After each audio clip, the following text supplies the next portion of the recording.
இவ்வளோ வேறு இன்னும் ஆளை காணோம். வந்துட்டா. ஓ யப்பா, உங்க வீட்டு ஆளுங்கள்ட்ட தப்பிச்சு வர்றதுக்குள்ள யப்பா எனக்கு போதும்னு ஆயிடுச்சுடா. என்னவோ இதான் நமக்கு ஃபர்ஸ்ட் டைம் மாதிரி உங்க அம்மா எனக்கு அப்படி அட்வைஸ் பண்ணி அனுப்புறாங்க. ஆல்ரெடி நான் 3 மாசம். இப்போ என்னடா பண்றது? ஏய் அதான் எனக்கும் ஒன்றும் தெரில. நானே ரொம்ப நாள் யோசிச்சு தானே இருக்கேன். இறுதி கொண்டாடுறோம். ப்ளூடூத் ஸ்பீக்கர் வச்சிருக்கியா? இப்போ எதுக்குடா அது?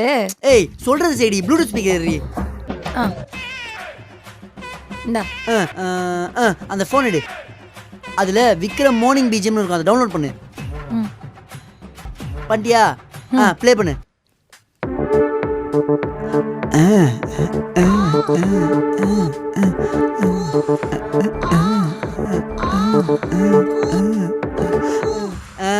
இப்போ சூப்பராக நம்புவாங்க. எப்படி? சூப்பர்ரா. சரி, அப்புறம் காலைல போகும்போது இந்த தலைமுடி போட்டுக்கிட்டு அதெல்லாம் கொஞ்சம் கழிச்சிட்டு போ. அப்படியே கொஞ்சம் டயர்டாக போ. அதெல்லாம் எனக்கு தெரியும், நீ மூட்டு பாடு. அதுதானே உனக்கு தெரியாதா? சரி வா தூங்கலாம்.